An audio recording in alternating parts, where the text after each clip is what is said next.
그래서 타점은 어디가 되냐? 여기가 1번 타점이 될 수 있는 거고요. 그리고 여기도 타점이 될 수 있는 겁니다. 추세가 굉장히 강할 때는 여기도 타점이 될 수 있는 거예요. 이동평균선은 며칠간 주가의 흐름을 나타내주는 선이라고 했죠. 일단 이 개념을 이해하기 위해서는 이동평균선의 정의부터 알아야 됩니다. 5이동평균선은 최근 5개 캔들 종가의 평균값이에요. 그러면 평균값들은 점으로 찍히겠죠. 그 점들을 선으로 이으신 거라고 생각을 하시면 되고요. 그 말은 이동평균선을 통해서 최근 5일 동안 거래했던 사람들의 평단가를 예상을 할 수 있다는 겁니다. 캔들이 5이동평균선 위에 있냐 혹은 밑에 있냐에 따라서 최근 5일간 거래했던 사람들이 수익을 보고 있는지 아니면 손해를 보고 있는지를 파악을 할 수 있다는 거죠. 자, 22평선도 마찬가지예요. 그냥 조금 더 긴 호흡일 뿐이죠. 21일 동안 거래를 한 사람들, 주식으로 치면 한 달 단위로 거래를 한 사람들의 평균 가격이고, 그래서 20일 동안 거래를 해왔던 사람들이 지금 수익을 보고 있는지 아니면 손해를 보고 있는지 이런 아이디어들을 얻을 수 있다는 거고, 그게 곧 힘을 나타낸다는 겁니다. 자, 그러면 각 이동평균선마다 어떤 의미를 가지는지 말씀을 드릴게요. 자, 첫 번째로 5이동평균선입니다. 자, 5이동평균선은 생명선이라고 많이 하죠. 주가를 상승시키는 에너지를 가장 먼저 알려줍니다. 진짜 추세가 강한 애들은 일봉상에서 보시면 5이평선만 쭉 타고 올라갑니다. 한번 보여드릴까요? 불장을 봐보시면 알아요. 자, 진짜 추세가 강하게 나올 때는 그냥 5이평 타고 올려버립니다. 그 다음에 눌림이 발생을 하고, 자, 다음번에 다시 5이평 12평 타면서 쭉 올려버리고, 다시 5이평선 타면서 올리고, 이런 식으로 가장 단기적인 에너지를 표현을 하는 게 5이평선입니다. 그래서 보통 일반적인 전략은 이거예요. 보통 어떻게들 많이 활용을 하시냐면 5이평선을 지키면서 상승하던 애가 있어요. 이렇게 5이평선을 지키면서 상승을 하지만 여기서 음봉이 하나가 발생을 하더라도 5이평 이탈하지 않으면 매도하지 않는다는 거죠. 보통 이런 식으로 전략을 많이 사용을 합니다. 그래서 5이평선을 타고 올라간다는 말은 단기 추세가 굉장히 강하다는 걸 의미를 하고, 그만큼 주가가 강력하다는 걸 얘기를 합니다. 자, 그래서 5이평선이 단기적인 타점을 잡을 때도 굉장히 많이 활용이 되는 이동평균선이죠. 자, 이거보다 하나 더 큰 이평선, 22평선이죠. 22평선은 세력선이라고 표현을 합니다. 보통 한 달 간격으로 22동 평균선, 보통 주식시장에서는 주말을 제외하면 20일이 장이 열리는 날이기 때문에 보통 한 달에 가격의 흐름을 나타내주는 선이다라고 보시면 되고요. 세력들의 단기적인 평단과 흐름을 볼 수 있는 선이라고 해서 세력선이라고 부릅니다. 그래서 한창 상승 추세가 진행이 되고 있는 종목들은 22평선 끝까지 지키면서 올리는 걸 볼 수 있습니다. 자, 여기서 나온 게 5이평선과 22평선의 변곡 패턴이죠. 자, 변곡 패턴을 모르신다면 이거는 그냥 암기를 하셔야 돼요. 5이동 평균선이 하나, 두 개 이런 식으로 바닥을 만들어요. 이게 우리가 말하는 상승 변곡 패턴이죠. 자, 22동 평균선이 이렇게 위로 돌아 올라갈 때는 5이평선이 그거보다 하나 더 낮은 5이평선이 한 번, 두 번 이렇게 바닥을 두 번을 만들어줘야 22평선이 위로 돌아 올라가더라.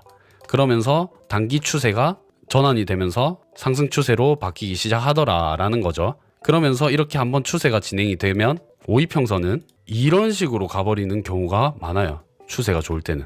그래서 타점은 어디가 되냐? 여기가 1번 타점이 될 수 있는 거고요. 그리고 여기도 타점이 될 수 있는 겁니다. 추세가 굉장히 강할 때는 여기도 타점이 될 수 있는 거예요. 물론 여기까지 올라갔을 때는 이런 식으로 꺾여서 내려올 확률을, 내려올 리스크를 더 감안을 해서 손절가를 더 잘 지키셔야겠죠. 근데 실제로 차트에서는 이런 식으로 5이평선이 22평선의 지지를 받으며 계속 올라가는 경우가 많다. 그래서 우리는 세력선이라고 부르는 거고요. 그랜빌의 매수매도 8법칙에도 나타나 있는데 똑같은 개념이에요. 그랜빌의 매수매도 8법칙 공부를 안 하셔도 됩니다. 그냥 이 이평선 변곡 패턴의 단어가 있어요. 직접 공부를 해보시면 압니다. 그래서 5이평선과 22평선의 관계, 22평선은 훨씬 더 무디게 움직이고 5이평선은 그거보다 훨씬 더 예민하게 움직일 겁니다. 훨씬 더 가볍게 움직이는 놈이다 보니까 하나 더 무거운 놈을 돌리기 위해서는 한 번 때리고 두 번 때리고 세 번 때리고, 보통 두 번 혹은 세 번 정도 때리면 하나 위의 이평선이 돌아 올라가더라 라는 역학관계를 나타내는 거예요. 그리고 22평선 같은 경우에 굉장히 중요한 게, 이동평균선이 정배열이라고 가정을 했을 때 22평선 위에 있을 때는 우리 파동에너지 이론을 공식을 적용을 해보자고요. 저점 낮아지는 소파동의 쌍바닥만 나와도 추가 상승이 가능하죠. 그 말은 그냥 진짜 소파동 한 번만 위로 돌아줘도 뻥뻥 튄다는 소리입니다. 왜냐? 이 정배열 자체가 상승 힘이 굉장히 강하다는 의미니까요. 그래서 22평선 정말 중요한 선이고요. 사실 실제로 매매할 때는 가장 많이 중요하게 생각을 하는 선이 이 22평선이라고 생각을 하시면 됩니다. 22평 아래에서 쌍바닥을 만들면 어떻게 봐야 되나요? 자, 22평선이 위에서 이렇게 돌아 내려오고 있어요. 근데 52평선이 하나, 두 개 바닥을 만들었죠? 두 개 바닥을 만들었는데 아직 이평선을 돌리지 못한 상태예요. 그러면 그때는 뚫고 올라가서 하나의 바닥을 더 만들어줘야 돌려 올리겠죠. 이럴 때는 세 개의 바닥이 필요할 수도 있다. 그래서 제가 말씀드린 게 일반적으로 두 개에서 세 개의 바닥이 필요하다라고 말씀을 드린 거예요. 이런 역학관계가 성립을 하더라. 그리고 이게 가장 기본이다 라는 걸 말씀을 드리는 겁니다. 자, 다음은 62평선이죠. 62평선은 지금 현재 그 기준 차트 내에서 그 기준 차트에서 추세가 어디로 향하는지를 가장 직관적으로 알려주는, 한마디로 62평선이 내려가고 있으면 하락 추세다, 62평선이 올라오고 있으면 상승 추세다 라고 직관적으로 판단을 하실 수 있는 겁니다. 그래서 추세를 판단하는 데 있어서 가장 중요한 선이고요. 그래서 우리가 추세 전환이 된다 안 된다를 판단을 할 때 이 62평선을 위로 돌릴 만한 힘이 있는지 없는지 이걸 판단을 하는 거죠. 시황 분석하다 보면 이런 멘트를 많이 합니다. 62평선을 위로 돌려 올릴 만한 힘이 있다, 아니면 62평선을 아래로 돌려 내릴 힘이 있다. 이 말들이 곧 추세 전환이 될 가능성이 높다라는 그 얘기를 말씀을 드리는 거예요. 그럼 62평선이 돌 때는 또 어떤 이평선이 쌍바닥을 만들어 줘야 되냐? 바로 22평선입니다. 혹은 대파동의 저점이 높아지고 폭이 넓은 쌍바닥이 나와도 62평선을 돌려 올릴 수 있고요. 근데 대파동의 쌍바닥 같은 경우에는 다른 것들도 복합적으로 봐줘야 될 게 많기 때문에 경험이 좀 쌓여야 되는 부분이에요. 이격도도 보셔야 되고 다이버전스의 관계도 참고를 하셔야 되고 좀 복합적으로 참고를 많이 하셔야 돼요. 역배열 정배열도 감안을 하나요? 역배열 정배열이 가장 중요해요. 배열 상태가 곧 힘입니다. 정배열을 향해 있다라는 건 무조건 상승 추세라는 얘기입니다. 이럴 때는 눌림에 그냥 매수를 하면 됩니다. 눌림의 매수. 정배열에서 눌림의 매수를 하면 물리더라도 탈출할 수 있는. 자, 그래서 정리를 하자면 결국 우리도 대파동을 통해서 그리고 이동평균선 분석을 통해서 62평선을 돌릴지 말지, 즉 추세를 전환시킬지 말지를 찾는 거예요. 한번 추세가 전환이 되면 그 추세 방향으로 오랫동안 지속이 되기 때문에 수익을 길게 가져갈 수 있습니다. 자, 다음은 242평선입니다. 242평선은 어떤 역할을 하냐? 242평선은 세력들의 매집 신호를 파악할 수 있는 선입니다. 특히 잡코인이나 잡주들에서 유용하게 쓰이는 선이에요. 세력들의 매집 신호가 장기 이평선 활용으로 정말 잘 보여요. 예를 한번 들어드릴까요? 자, BTC 마켓입니다. 잡주를 한번 보러 가볼게요. 코인 같은 경우에서는 흐름이 더 빠르기 때문에 4시간 차트를 보통 또 활용을 많이 하거든요. 자, 보시면 지금 이 242평선, 482평선, 그리고 962평선 이런 장기 이평선들을 주로 활용을 하게 되는데 보면 그냥 이런 잡코인들은 뻥뻥 때려 올려요. 이런 식으로 보이시죠? 일봉 차트로 올라가 볼까요? 이런 선들, 이렇게 장기 이평선을 계속 건드리려고 한다는 거죠. 특히 이렇게 장기 이평선이 누워있을 경우에 돌아가서 회귀하려는 성질이 굉장히 강해요. 특히 잡코인의 경우에. 자, 4시간 차트를 통해서 한번 볼게요. 자, 딱 보시면 나오시죠? 회색 선 2개랑 초록색 선, 이렇게 장기 이평선만 보시면 됩니다. 위에서부터 하락해올 때 계속 이런 식으로 장기 이평선 건드리고 장기 이평선, 장기 이평선, 장기 이평선, 장기 이평선, 장기 이평선.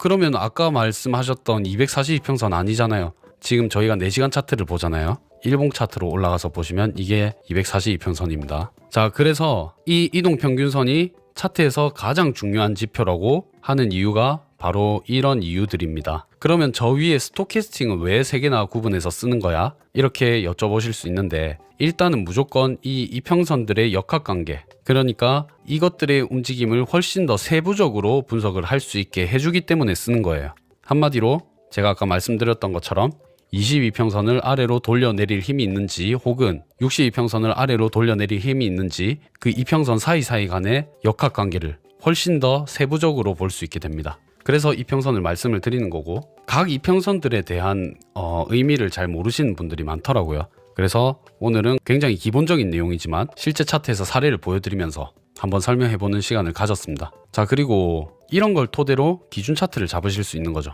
자, 보시면 이렇게 올릴 때 아까 말씀드렸죠. 22평선, 저 52평선, 그리고 22평선이에요. 22평선 이렇게 쭉 올라갑니다. 52평선, 22평선 건드리고 또 22평선 지지받고 또 2평선 지지받고 아까 제가 말씀드린 흐름이 이런 겁니다. 실제 차트에서 쉽게 찾아보실 수 있어요. 제가 설명드린 것들은. 자, 그리고 여기도 5이평선 쌍바닥 나오면서 22평선 돌아 올라가고, 그러면서 여기서 한 파동 노려볼 수 있었고, 다시 눌릴 때 또 22평선 지지를 받으면서 이렇게 올려버리는. 그래서 제가 말씀드렸던 타점들이 이런 구간들이 1번이 될 수 있고, 그리고 이런 구간들이 다시 2번으로 작용을 할 수 있다라는 거죠. 그리고 파동상에서 보시더라도, 자, 대파동에서도 12평선 쌍바닥 이렇게 유기적으로 다 근거들이 보이는 걸 볼 수 있습니다. 12평이 62평을 외바닥으로 뚫고 62평 위에서 12평이 저점 높이는 쌍바닥이 나왔을 때 62평 부근에서 지지받고 올라갈 확률은 대파동이 50m에서 쌍바닥인지 50위에서 저점 높이는 쌍바닥인지에 따라 틀린가요? 그리고 이 당시 지지 저항 구간도 같이 보면 리스크가 덜할까요? 12평, 62평선이 내려오고 있는데 12평이 62평선을 외바닥으로 뚫고 62평선 위에서 12평이 저점 높이는 쌍바닥이 나왔을 때 62평 부근에서 지지받고 올라갈 확률은 대파동이 50 밑에서 쌍바닥인지 50 위에서 저점 높이는 쌍바닥인지에 따라 틀린가요? 네, 맞습니다. 50 밑에서 쌍바닥인지 50 위에서 쌍바닥인지 그리고 저점을 높이는 쌍바닥인지 폭이 아주 크게 나온 쌍바닥인지에 따라서 다 달라요, 이거는. 그리고 그 차트에서 쌍바닥이 나왔다 하더라도 그 상위 차트, 만약에 보셨던 차트가 1시간 차트라면 2시간 차트 혹은 4시간 차트, 그 위에서도 힘이 같은 방향으로 작용을 해주는지 아니면 반대 방향으로 작용을 하고 있는지, 이거에 따라서도 다 다르고요. 그게 무슨 뜻이냐면 아까도 보셨잖아요. 비트코인 여기서 한 파동 뻥 더 때리고 내린 거. 물론 지금은 12평선이 62평선을 뚫고 내려간 상황은 아니지만 힘에 따라서 완전 다 다르다는 거죠. 그래서 케이스 누적이 필요한 겁니다.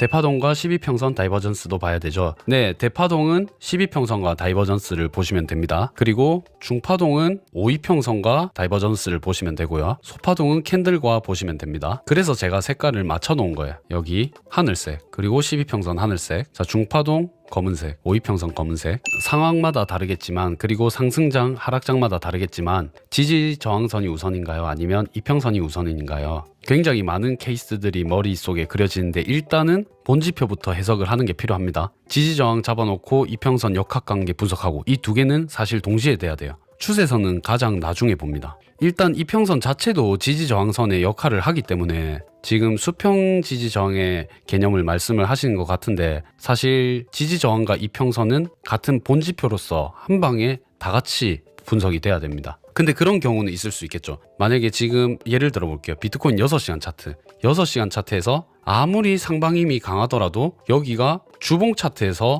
오랫동안 저항을 받았던 저항 구간이에요. 그렇다면 이 6시간 차트의 힘으로는 사실 뚫기 힘들겠죠. 그렇기 때문에 보통 횡보를 비비다가 툭 하고 떨어지는 이런 그림들이 많이 나오게 되고, 이런 지지 저항 근처에서는 제가 항상 지지 저항 근처에서는 매매를 하지 마라라고 말씀을 드려요. 여기서의 전략은 두 가지밖에 없다라고 말씀을 항상 드리죠. 그냥 못 뚫으면, 못 뚫고 계속 버티게 되면 툭 떨어지고, 못 뚫고 툭 떨어진다라는 말이 요거요, 요거. 못 뚫고 버티면 툭 떨어지게 되고, 그러면 하방힘 쌓이면서 변곡 패턴 이쁘게 주죠.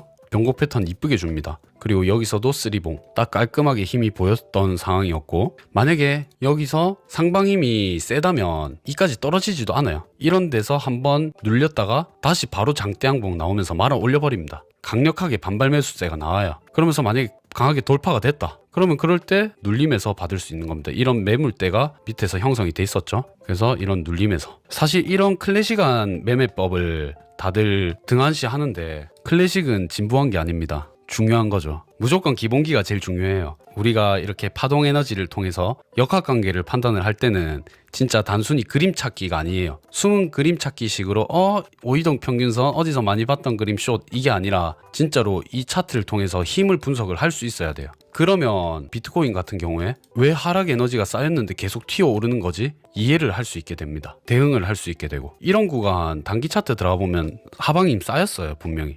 근데 이럴 때는 하락 에너지만큼 눌리긴 눌려요. 눌리는데 이동평균선이 올라온다는 거죠. 캔들이 내려가는 게 아니라 버티면서 이동평균선이 올라와서 터치를 해버려요. 이거 정말 난감하거든요, 이런 것들. 근데 이런 건 조금만 하시다 보면 금방 익히실 수 있다는 거.